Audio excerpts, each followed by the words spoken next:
Valley lies in the Italian Midland, some 60 miles northwest of Naples to some 40 miles southeast of Rome.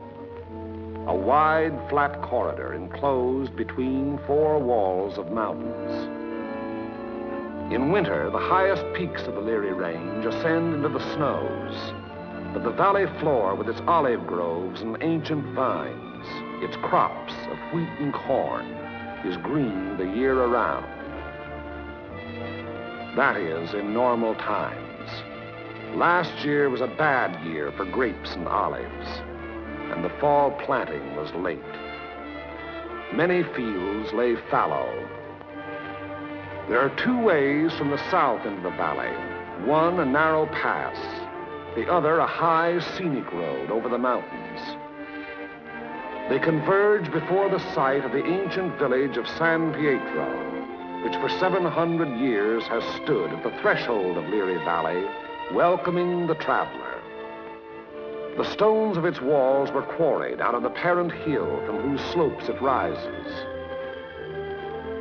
Population 1,412 at the last census. A farming community. Patron saint, Peter. Point of interest, St. Peter's, 1438. Note, interesting treatment of chancel.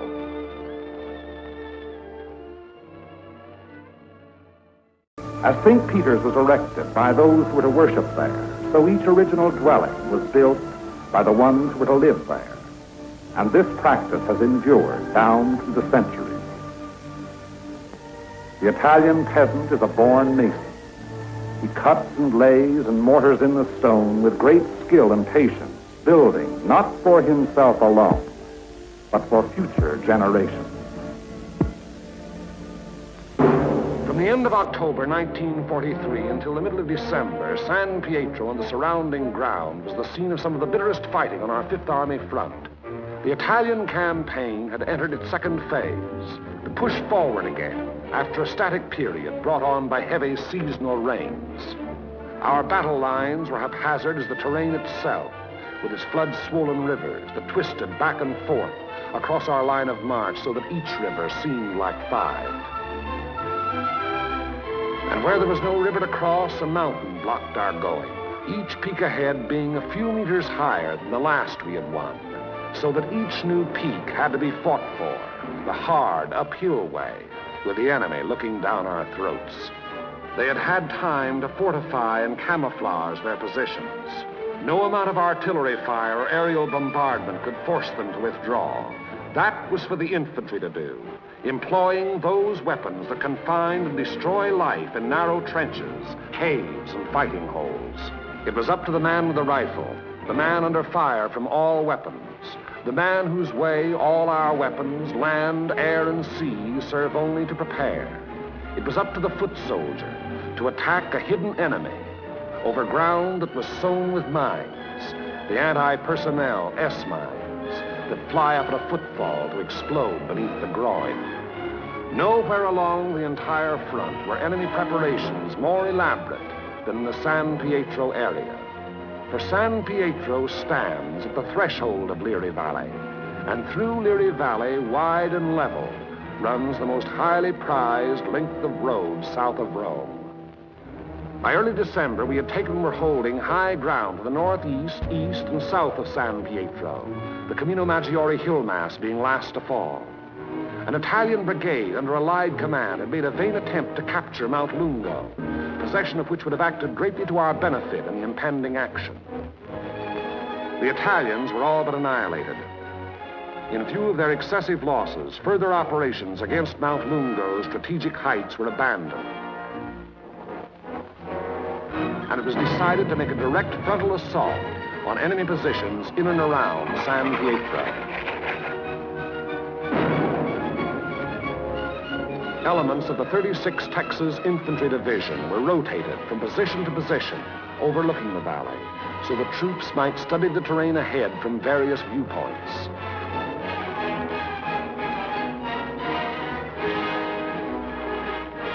Patrol activity was continuous.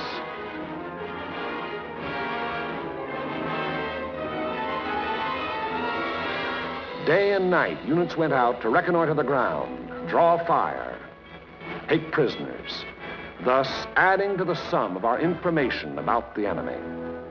High points, Mount Lungo's 351 and Mount Samucro's 1205 and 950 were all manned in force. The town itself was strongly garrisoned with numerous mortar, machine gun, and heavy weapon emplacements. 4 enemy battalions were dug into a line of connecting trenches and mutually supporting pillboxes in depth that extended from the base of Mount Lungo, northeast across the valley floor to the base of Mount Samucro. Another battalion was organized to defend the high ground northwest of San Pietro. Areas before these positions were heavily mined and held a confusion of barbed wire and booby traps. On the afternoon before, D-Day and H-Hour were communicated to battalion commanders.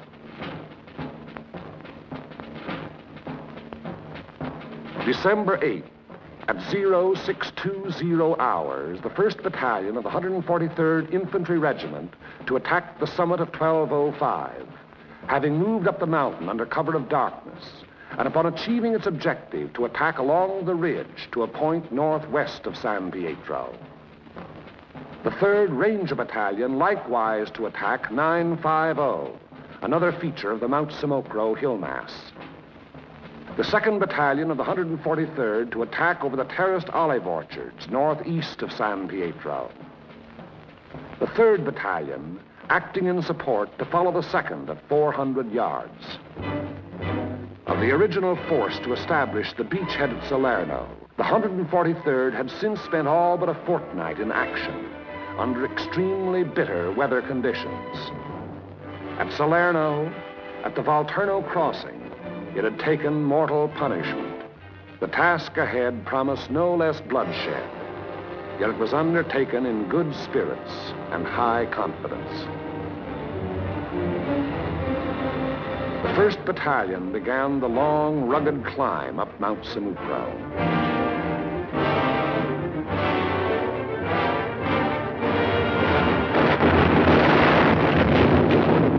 As night fell, our artillery opened up, and throughout the night hours, intense fire was laid down on the enemy's main line of resistance.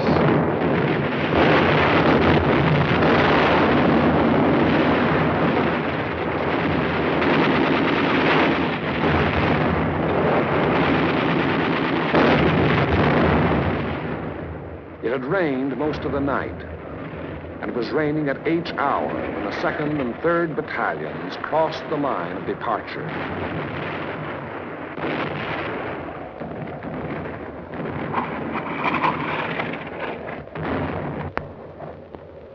Some 200 yards forward, they encountered mines and automatic fire from pillboxes.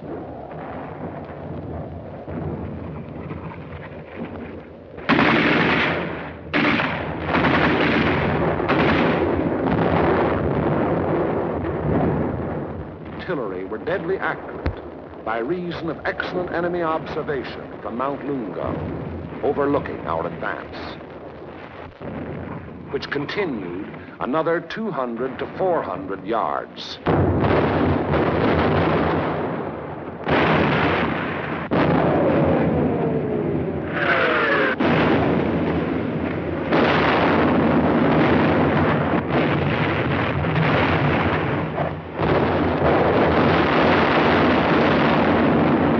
Many men gave their lives in attempts to reach pillboxes and throw hand grenades through the narrow gun openings. The 3rd Battalion was committed.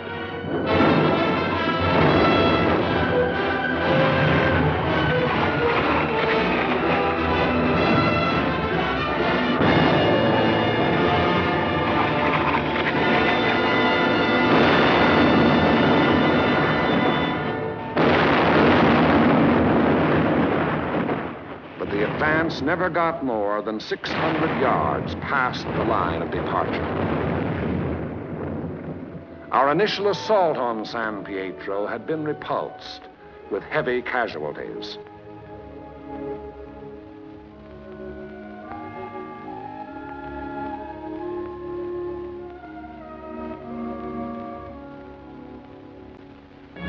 The attack on Hill 1205, however, was a brilliant success.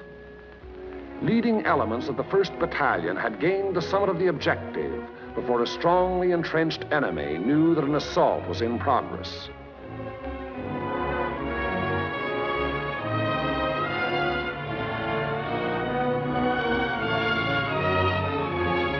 To the right of 1205, the 3rd Ranger Battalion had also captured its objective, but only after successive attacks and costly casualties. For on 950, the enemy was not taken unaware. Counterattacks were to be expected on both 1205 and 950. They were not long developing.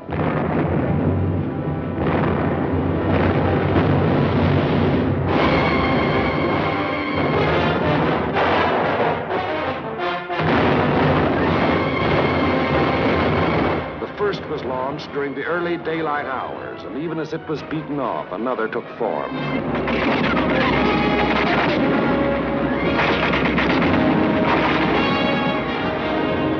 Day and night they followed in unremitting violence.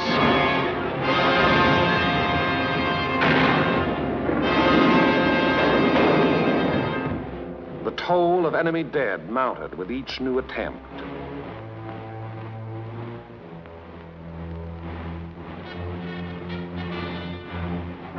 But German prisoners captured on 1205 and 950 said they had been ordered to retake those positions at all cost. In addition to defending Hill 1205, the 1st Battalion, obedient to the field order, undertook the reduction of enemy defenses which were organized along the ridge running west.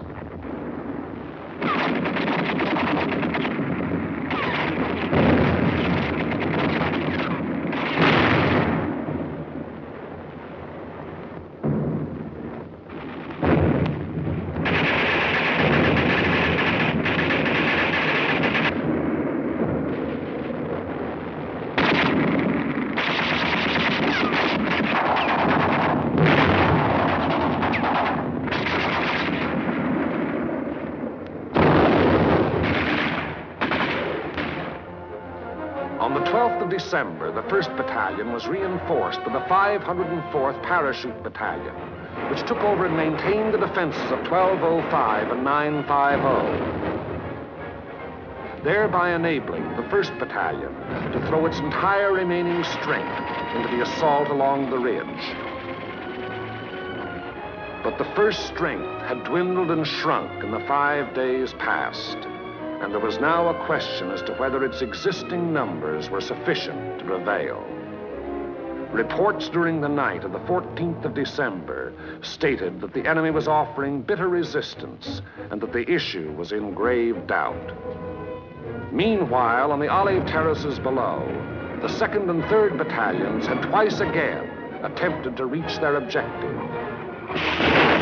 Both times they had come up against a wall of automatic weapon, mortar, and artillery fire.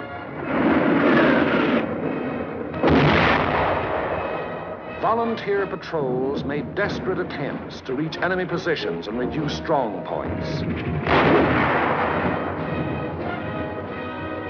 Not a single member of any such patrol ever came back alive.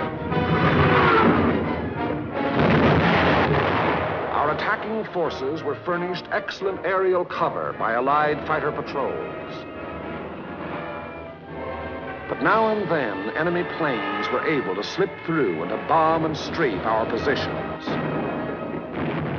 which to all purposes had remained unchanged since the first day.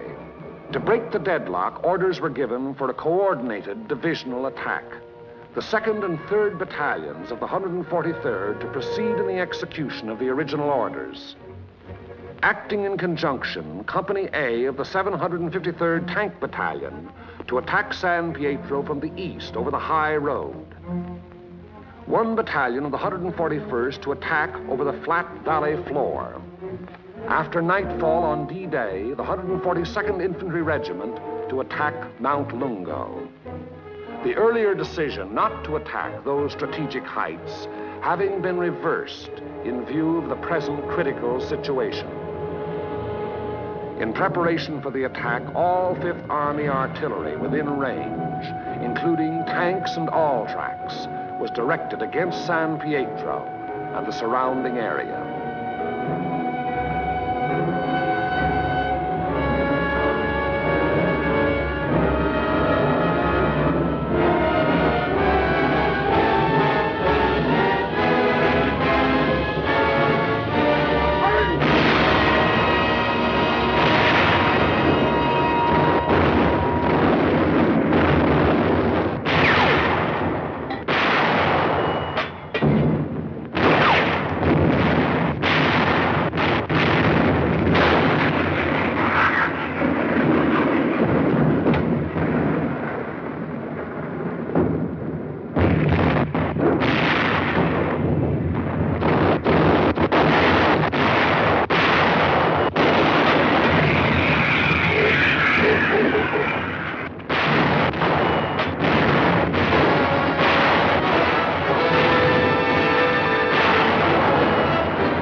H hour, 1200 hours. D-Day, the 15th of December. The 141st Infantry advanced some 400 yards from its line of departure, to be borne down and held powerless under the weight of enemy fire. The 2nd and 3rd Battalions of the 143rd advanced some 100 yards beyond their former positions to a point almost directly before forward enemy defenses. And for the 3rd time, they were forced to take such cover as the quaking earth could offer. And the tanks. Orders were for them to enter the town and to locate and destroy the heavy weapons there, which were leveled against our attacking foot soldiers. The high road into San Pietro is a narrow mountain road, and from the beginning of its winding descent in the Liri Valley, it was under direct enemy observation.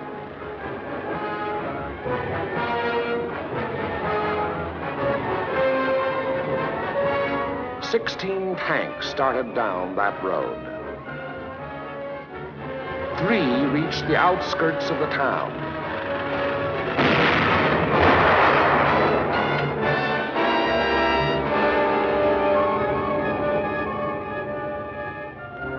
Of these, 2 were destroyed, and 1 was missing. 5 tanks were immobilized behind enemy lines, their crews having to abandon them. 5 tanks hit enemy mines within our lines and were thereupon destroyed by enemy gunfire. 4 tanks returned to the bivouac area. After dark, 2 companies, 1 from the 2nd Battalion and 1 from the 3rd, finally succeeded in penetrating enemy positions before San Pietro. But receiving both frontal and flanking fire, they were forced to retire.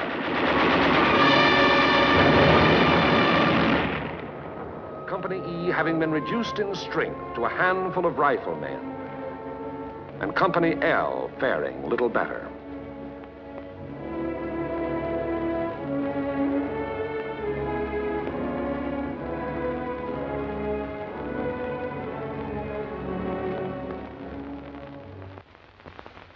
On the Mount Samocro Ridge, the 1st Battalion fought its way to within a few hundred yards of the objective.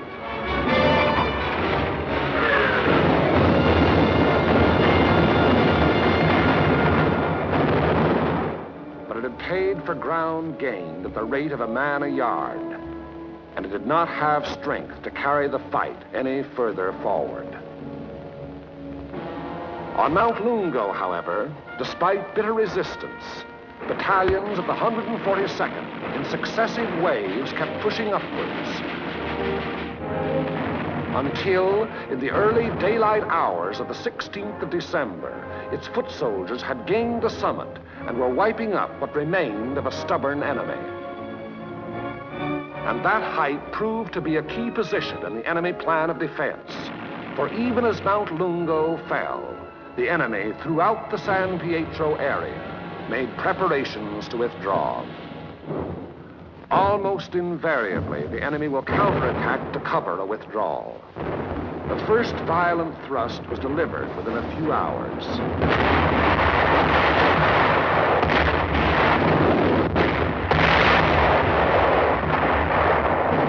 And thereafter, counterattacks came in waves, the roar of the last mingling with the rush and fury of the next to break. Many companies lost all their officers. Enlisted men came forward as inspirational leaders to rally their battered companies into resisting yet one more onslaught. Our own artillery was brought to fall within 100 yards of our front-line elements.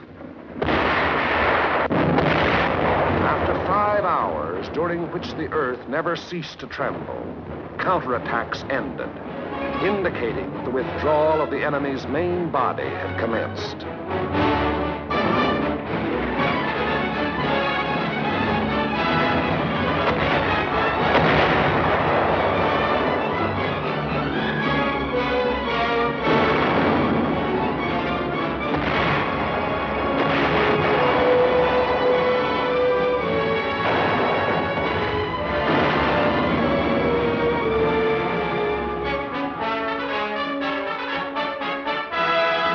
In an effort to maintain contact with the enemy, our patrols immediately pushed ahead.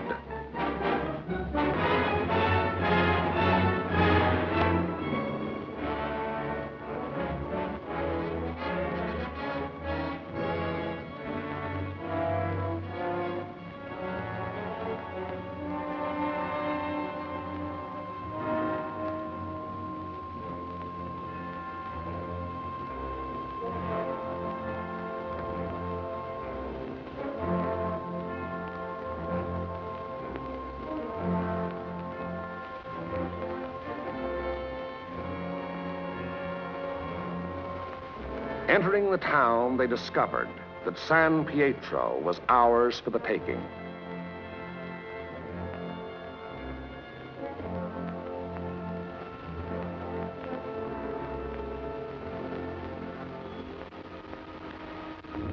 The 2nd and 3rd battalions, less than a rifle company in strength, weary to death who were alive, stumbled forward past San Pietro to consolidate gains and re-establish contact with the enemy, now taking up new positions some 5 kilometers beyond.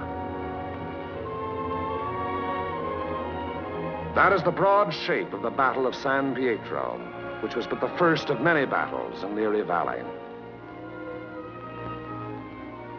It was a very costly battle. After the battle, the 143rd Infantry Regiment alone required 1,100 replacements.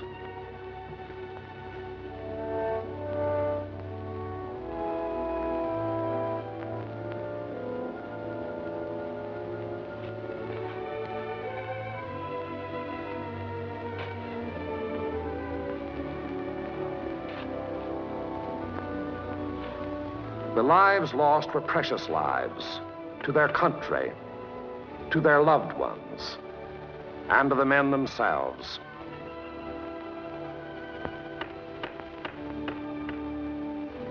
For the living of the 143rd Infantry Regiment, more than 100 decorations for acts of valor above and beyond the call of duty.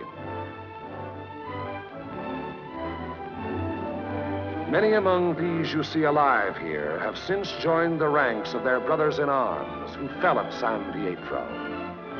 For ahead lay San Vittore and the Rapido River and Cassino, and beyond Cassino more rivers and more mountains and more towns, more San Pietros, greater or lesser, 1,000 more. As the battle passed over and beyond San Pietro, westward, townspeople began to appear, coming out of their caves in the mountains where they had stayed in hiding during the enemy occupation. They were mostly old people and children.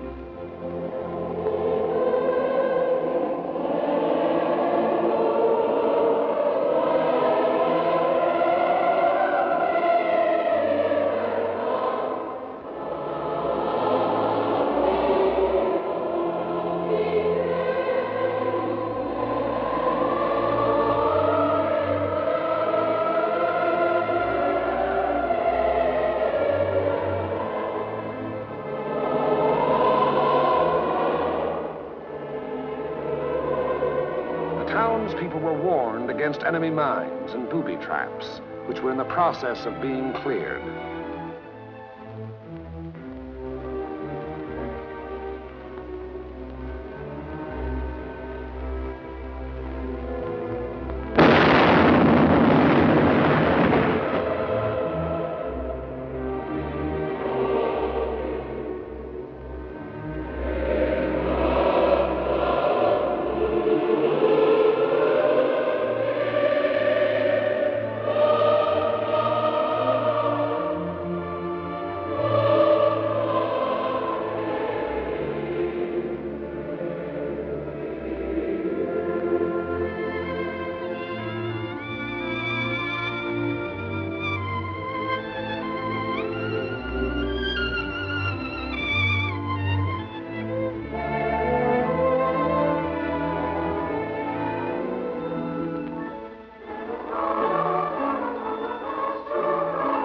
Children are able to forget quickly.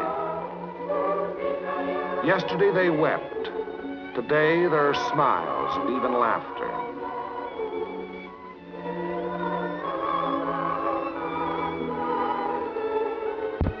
Tomorrow it will be as though the bad things had never happened.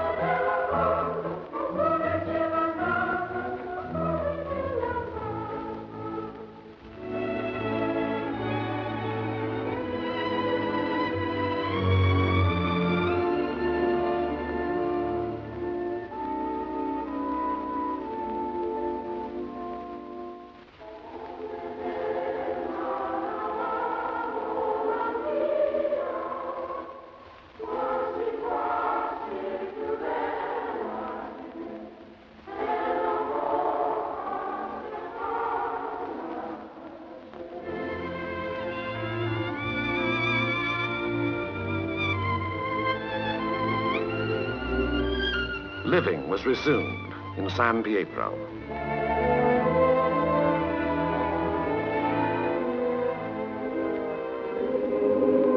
Our prime military aim being to engage and defeat the enemy, the capture of the town itself and the liberation of its people is of an incidental nature. But the people in their military innocence look upon us solely as their deliverers. It was to free them and their farmlands that we came.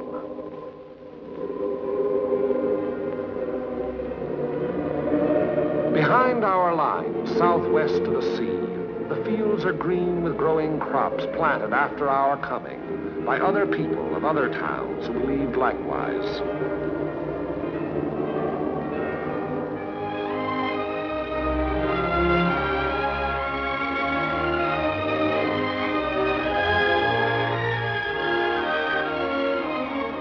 The new won earth at San Pietro was plowed and sown.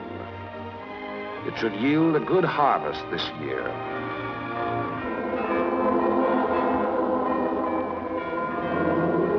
And the people prayed to their patron saint to intercede with God in behalf of those who came, delivered them, and passed on to the north with the passing battle.